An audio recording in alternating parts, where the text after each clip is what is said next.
સ્તવન કરું, સ્તવન કરું, સ્તવન કરું ઈસુ તારું. વચન સુણીને ગ્રહણ કરું સહુ, તેને પંથે ચાલું. સ્તવન કરું, સ્તવન કરું, સ્તવન કરું ઈસુ તારું.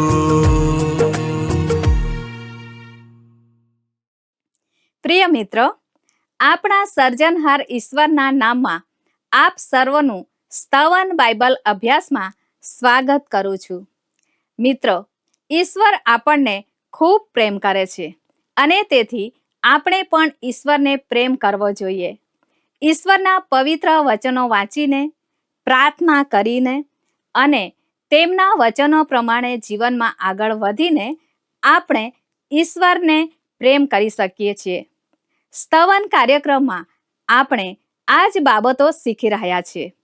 મિત્રો, આજના અભ્યાસમાં આપણે હોશિયાના પુસ્તકમાંથી 7મો અધ્યાય જોઈશું.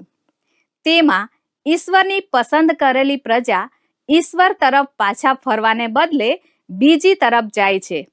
એટલે તેઓ મિસર અને આસુરનો સહારો લે છે. તેથી ઈશ્વર નારાજ થાય છે. ઈશ્વર તેમના લોકોને સજા ચોક્કસ કરે છે, પણ તે પ્રેમાળ હોવાથી બચાવે પણ છે. આવો આપણે આજના વચનને સાંભળીએ.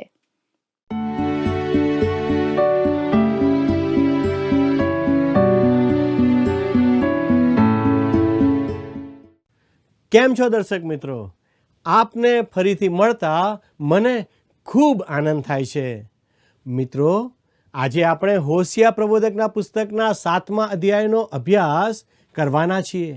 વાલા દર્શકો, જો તમારી પાસે પવિત્ર ગ્રંથ બાઇબલ હોય તો તમે હોશિયા પ્રબોધકનું પુસ્તક તેનો 7મો અધ્યાય ખોલશો. આજનો વિષય છે ઇઝરાયેલ મિસર અને આસુર પાસે જાય છે. કેમ જાય છે તે આપણે જોઈએ.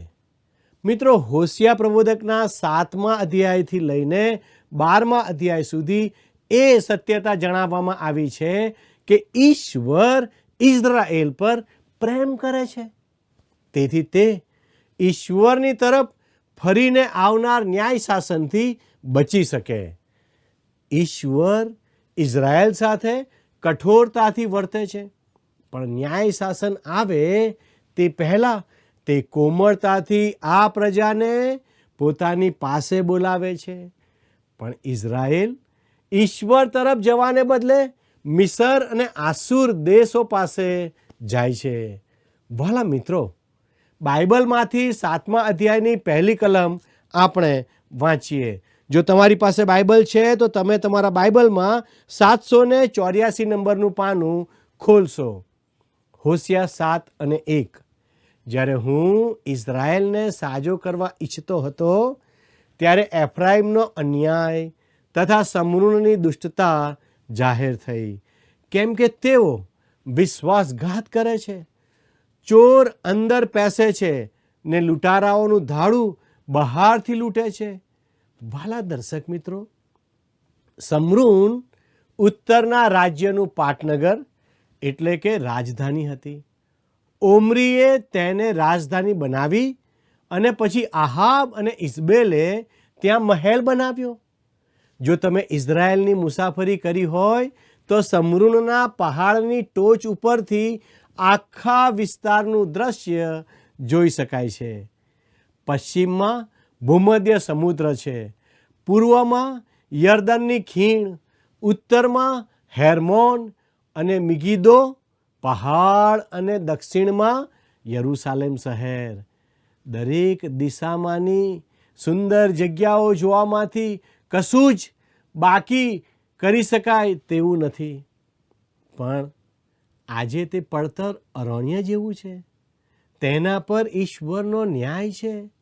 વાલા મિત્રો, હોશિયાના દિવસોમાં ઇઝરાયેલમાં જે કંઈ બન્યું તે તો તેમનું ઢંકાયેલું પાપ જાહેર થયું હતું. અગાઉ તેઓ જે કામ ખાનગીમાં કરતા હતા તે હવે જાહેરમાં કરતા હતા. તેઓના પાપ સંબંધી તેઓને કોઈ શરમ, સંકોચ કે સભાનતા ન હતા. જો તેઓ પસ્તાવો કરી ઈશ્વર પાસે પાછા આવે તો ઈશ્વર તેઓનો અન્યાય માફ કરવા માંગતા હતા, પણ તેના બદલે તેઓ પાપમાં જ રચ્યા પચ્યા રહ્યા અને તેમાં વધુ ને વધુ ડૂબતા ગયા. વહાલા મિત્રો, છુપી રીતે પાપ કરવું તે ભૂંડું જ છે, પણ તમે જાહેરમાં પાપ કરો અને જગત આગળ દેખાડો તે તો તેથીય વધારે ભૂંડું છે. તે સાવ હલકી કક્ષાની બાબત છે. તેથી હોશિયાનો સંદેશો આજે દરેક દેશો અને પ્રજાઓ માટે છે. ઇઝરાયેલની પ્રજા ઈશ્વરની પસંદ કરેલી હતી, તેમ છતાં ઈશ્વરે તેને બંદીવાસમાં મોકલી, કેમ કે તેઓ ઈશ્વરની વિરુદ્ધ સતત પાપો કર્યા કરતા હતા. વહાલા મિત્રો, આજની પ્રજાઓ પણ આવું જ કંઈક કરી રહી છે જે ઈશ્વરને પસંદ નથી.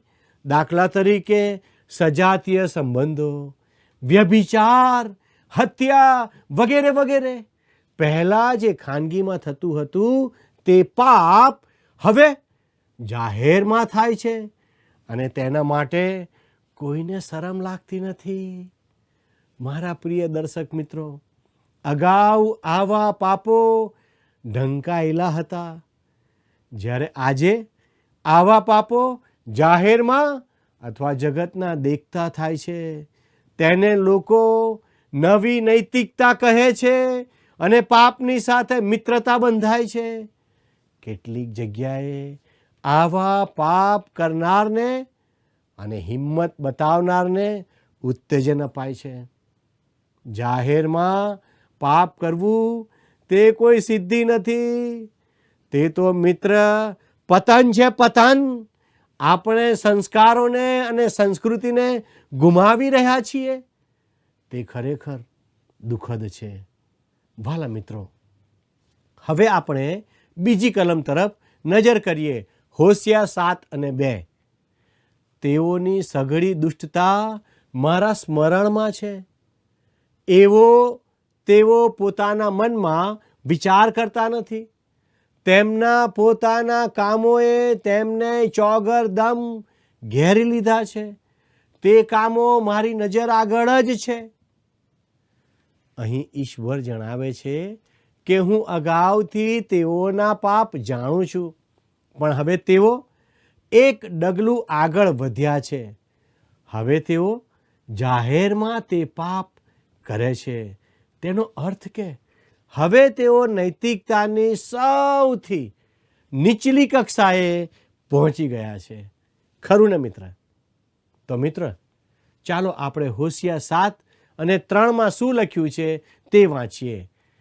તેઓ રાજાને પોતાની દુષ્ટતાથી તથા સરદારોને પોતાના જૂઠાણાથી રાજી કરે છે. ભલા મિત્રો, રાજા અને તેમના અધિકારીઓ પણ આવા વલણની પ્રશંસા કરે છે. આપણા દિવસોમાં એક કરુણ બાબત એ છે કે શિક્ષણ, વિજ્ઞાન, રાજકારણ કે ધાર્મિક જગ્યાઓમાં પણ આગેવાનો અયોગ્ય અને નિંદાત્મક ભાષા વાપરે છે. તે સાથે ગપ્પા મારનાર અને જૂઠ્ઠું બોલનારની પણ હીરો તરીકે પ્રશંસા થાય છે. પણ તે એવું દર્શાવે છે કે તેની પાસે બોલવા માટે સારા શબ્દો નથી અને પોતાની જાતને યોગ્ય રીતે રજૂ કરી શકતો નથી.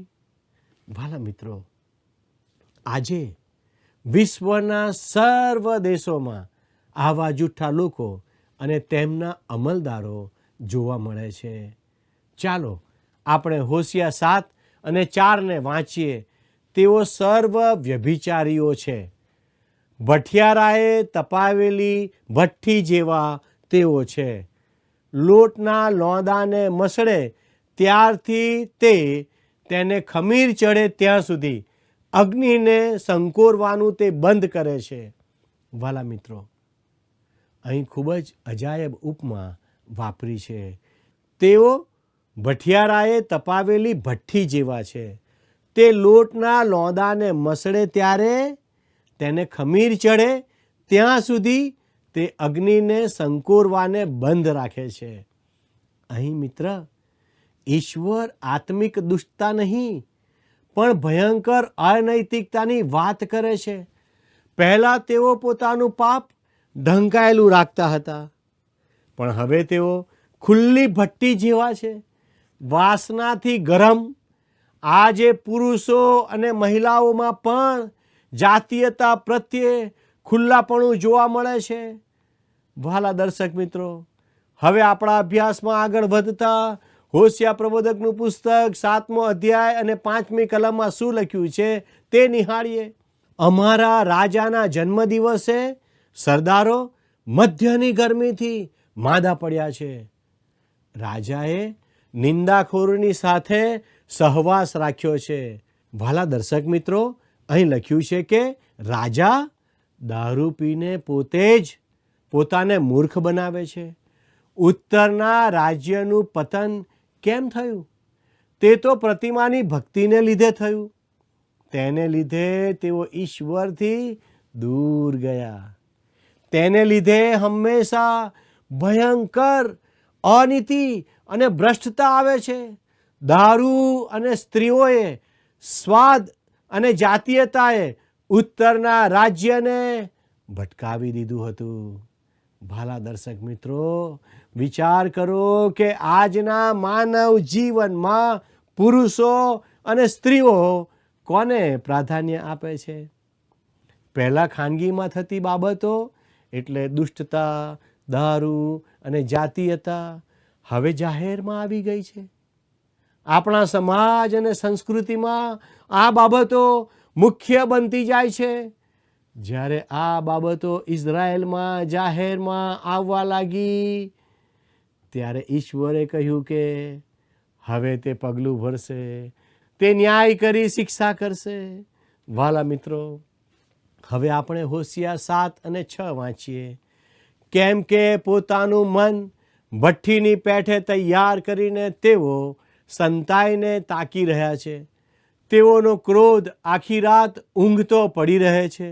સવારમાં તે અગ્નિના ભડકાની પેઠે બળે છે. મિત્રો, તે સમયમાં પણ પુરુષો અને સ્ત્રીઓની જાતીય ઉશ્કેરણી થતી હતી.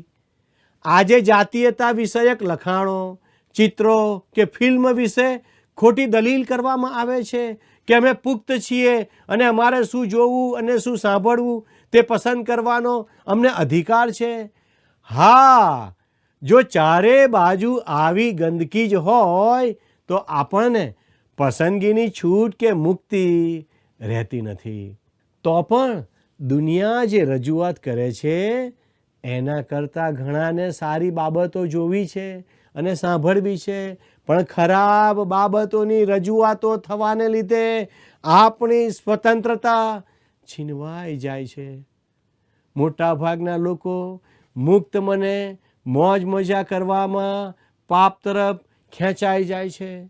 વહાલા દર્શક મિત્રો, હોશિયા પ્રબોધકનું પુસ્તક 7મો અધ્યાય અને 7મી કલમમાં લખ્યું છે, તેઓ સર્વ ભઠ્ઠીની માફક ગરમ છે ને પોતાના ન્યાયાધીશોને સ્વાહા કરી જાય છે. તેઓના સર્વ રાજાઓ માર્યા ગયા છે. તેઓમાંનો કોઈ પણ મને વિનંતી કરતો નથી. મિત્રો, અહીં લખ્યું છે તેઓના સર્વ રાજાઓ માર્યા ગયા છે. એનો અર્થ કે ઉત્તરના રાજ્યને એક પણ સારો રાજા મળ્યો ન હતો.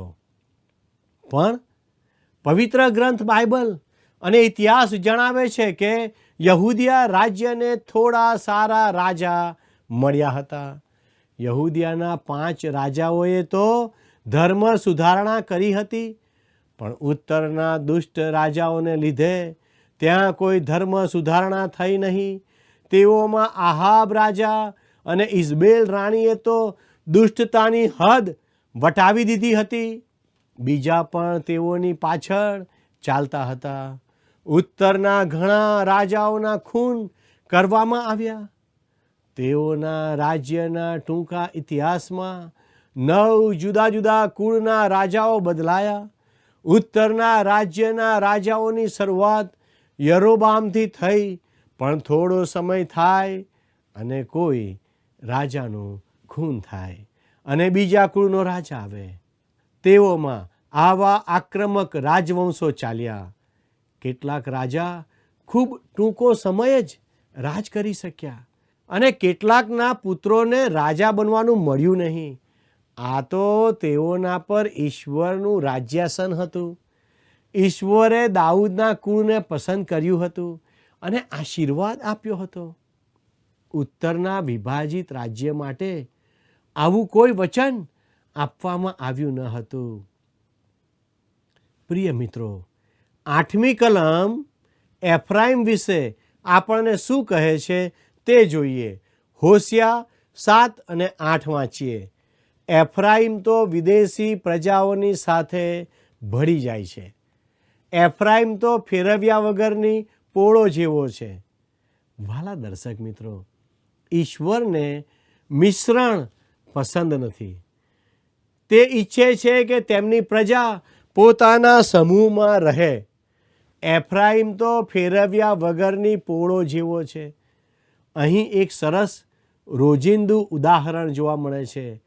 આ પુસ્તકમાં હોશિયાના આવા ઘણા ઉદાહરણ મળે છે. હોશિયાના સમયમાં ભઠ્ઠી પર પોળી શેકવામાં આવતી હતી. જો તેને ફેરવવામાં ન આવે તો તે બળી જાય અને બીજી બાજુ કાચી રહે.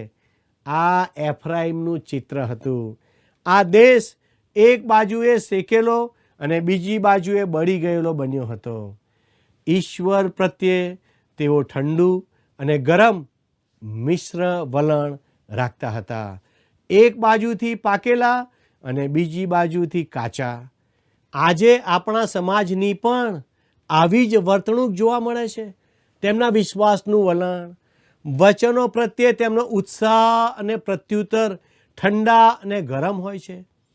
ઈશ્વરને યોગ્ય અને લાયક, તેમની પસંદગીને યોગ્ય અને ઉપયોગી પાત્રોની ખોટ મંડળીમાં પડતી જાય છે. વાલા દર્શકો, હોશિયા 7:9-11 કલમોમાં લખ્યું છે, પરદેશીઓએ તેનું બળ શોષી લીધું છે અને તેને તેનું ભાન નથી.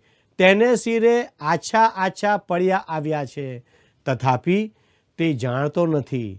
ઇસરાયેલનો ગર્વ તેને મોઢામોઢ સાક્ષી પૂરે છે. તો પણ એટલું બધું છતાં તેઓ પોતાના દેવ યહોવાની પાસે પાછા આવ્યા નથી, તેમ તેને શોધ્યો પણ નથી. એફ્રાઈમ મૂર્ખ કબૂતરની પેઠે ભોળો છે. તેઓ મિસરને બોલાવે છે, તેઓ આસુરની પાસે જાય છે. વાલા મિત્રો, અહીં બીજું એક રસિક ઉદાહરણ છે. એફ્રાઈમ મૂર્ખ કબૂતરની પેઠે ભોળો છે. ભોળું કબૂતર શિકારીની જાળમાં ફસાઈ જાય છે. તે જોખમી જગ્યાએ પણ જતું રહે છે. તેનો માળો પણ લગભગ અવ્યવસ્થિત અને નુકસાન થઈ શકે એવી જગ્યાએ બનાવી દે છે. જાહેરમાં નંખાતા દાણા ચણવા મોટે ભાગે કબૂતરો જ આવે છે. બીજા પક્ષી ડરે છે અથવા ચેતે છે, પણ હોશિયા એફ્રાઈમની વાત કરે છે. તેણે મદદ માટે ઈશ્વર પાસે જવાનું નકાર્યું. તેથી તે પ્રજા મદદ માટે પહેલાં મિસર પાસે દોડી ગઈ હતી. તેને જોઈતી સહાય મિસરે ન કરી, ત્યારે તેણે આસુર પાસે જઈને મદદ માગી. તે મૂર્ખ કબૂતરની જેમ અહીં ત્યાં દોડી, કારણ કે તે મૂર્ખ પ્રજા હતી. હવે હોશિયા 7 અને 12મી કલમને વાંચીએ. તેઓ જશે ત્યારે હું મારી જાળ તેમના પર નાખીશ. હું તેમને ખેચર પક્ષીઓની પેઠે નીચે પાડીશ. તેમની જમાતને કહી સંભળાવ્યું છે તે પ્રમાણે હું તેમને શિક્ષા કરીશ. કેટલાક લોકો જેઓ પક્ષીઓને પકડે છે અથવા શિકાર કરે છે, તેઓ એક ખોખું બનાવે છે. તેની નીચે અનાજના દાણા મૂકે છે. ખોખાની આગળથી ટેકો મૂકી ઊંચું રાખે અને દૂર બેસી ખોખાએ બાંધેલી એક દોરી પકડી રાખે છે. જ્યારે કબૂતર દાણા ખાવા ખોખા નીચે આવી જાય ત્યારે દોરી ખેંચીને પાડી દે છે. પરિણામે કબૂતર અંદર કેદ થઈ જાય છે અને પછી તેને પકડી લેવાય છે. મૂર્ખ કબૂતર પકડાઈને શિકાર બની જાય છે. ઈશ્વર કહે છે કે તે પોતાની જાળમાં આ પ્રજાને ફસાવી દેશે અને તેઓ કેદી બની જશે. ઈશ્વરે અગાઉથી તેમના વિશે કહ્યું હતું તેવું જ થશે. મિત્રો, હોશિયા 7:13 અને 14 કલમ આ પ્રમાણે કહે છે, તેઓને અફસોસ, કેમ કે તેઓ મારી પાસેથી ભટકી ગયા છે. તેઓનું સત્યાનાશ જાઓ, કેમ કે તેઓએ મારી વિરુદ્ધ ઉલ્લંઘન કર્યું છે. હું તેઓનો ઉદ્ધાર કરવા ઈચ્છતો હતો, તો પણ તેઓએ મારી વિરુદ્ધ જૂઠ્ઠી વાતો કહી છે. તેઓએ પોતાના અંતઃકરણથી મને હાંક મારી નથી, પણ તેઓ પોતાના બિછાનામાં સૂતા સૂતા બુમરાણ કરે છે. તેઓ ધાન્ય અને મધને સારું એકઠા થાય છે. તેઓ મારી વિરુદ્ધ બંડ કરે છે. પ્રિય મિત્રો, ઈશ્વર પાસે તેઓનો ઉદ્ધાર કરવાની યોજના છે, અને છતાં આ પ્રજા જીવંત અને સત્ય ઈશ્વરથી સતત દૂર થઈ રહી છે. તેઓ એ સમજ્યા નહીં કે તેમના પર આવેલો દુકાળ તેઓ માટે ઈશ્વરનો ન્યાય કે શિક્ષા હતો. તેઓ તો ખોરાક ન હોવાથી વિલાપ કરતા હતા. મિત્રો, હોશિયા 7:15 અને 16 કલમ જણાવે છે, મેં તેઓના હાથોને કેળવીને મજબૂત કર્યા, તો પણ તેઓ મારી વિરુદ્ધ નુકસાનની યોજના કરે છે. તેઓ પાછા આવે છે, પણ આકાશવાસી તરફ નહીં. તેઓ નિશાન ચૂકવે એવા ધનુષ્યના જેવા છે. તેઓના સરદારો પોતાની જીભના જુસ્સાને લીધે તરવારથી માર્યા જશે. આને લીધે મિસર દેશમાં તેમની હાંસી થશે. મિત્રો, અહીં લખ્યું છે, નિશાન ચૂકવે એવા ધનુષ્યના જેવા. જો તમે બાણમાં તીર મૂકીને કોઈને મારવા જાઓ અને તેની દોરી તૂટી જાય તો તે નિશાન ચૂકી જાય છે. પછી તે ધનુષ્ય પર આધાર રાખી શકાય નહીં. આગળ કહે છે, આને લીધે મિસર દેશમાં તેમની હાંસી થશે. જે રીતે આ પ્રજા વર્તી રહી હતી તે જોતા મિસર દેશ તેમને હસી કાઢશે, એટલે કે હાંસી ઉડાવશે. પ્રિય મિત્ર, તમે જોઈ શકો છો કે ઈશ્વરના વચનોનો આ મહત્વનો ભાગ છે. તેના સમયમાં હોશિયા બહુ પ્રખ્યાત પ્રબોધક ન હતો. આજે પણ જો તે હોત તો તે લોકપ્રિય ન બનત. પણ આજે પણ હોશિયા બોલે છે. આપણા માટે તેની પાસે સંદેશો છે અને તે આપણે સારી રીતે સાંભળવો જોઈએ. ઈશ્વર આપને એમ કરવા મદદ કરે, એ જ મારી પ્રાર્થના છે. ઈશ્વર આજનો આશીર્વાદ આપ સર્વને આપે, એ જ પ્રાર્થના સાથે હું આપની વિદાય લઉં છું. ધન્યવાદ.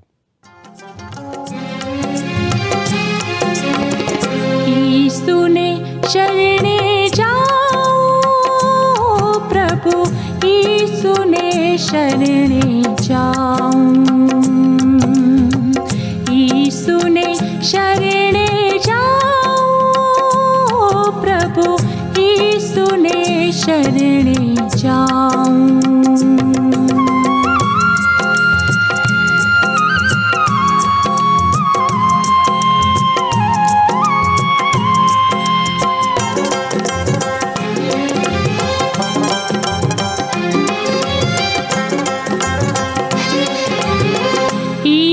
થકી સૌ પાપ ટળે છે, એથી ઘણો હર ખાઓ. ઈસુ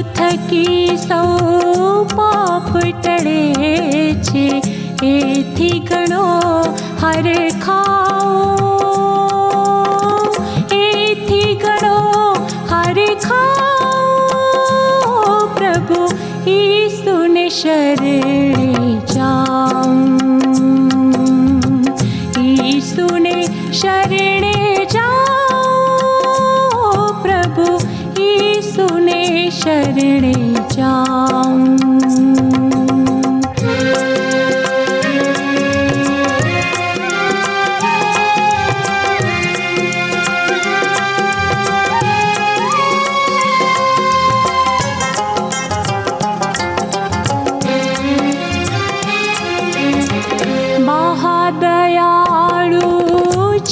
प्रभु यीशु ते परिवारे वारे जाओ, महादयालु छे प्रभु यीशु ते परिवारे वारे जाओ, ते परिवारे वारे जाओ, प्रभु यीशु ने शरणे जाऊं, शरणे जाऊं, प्रभु यीशु ने शरणे जाऊं।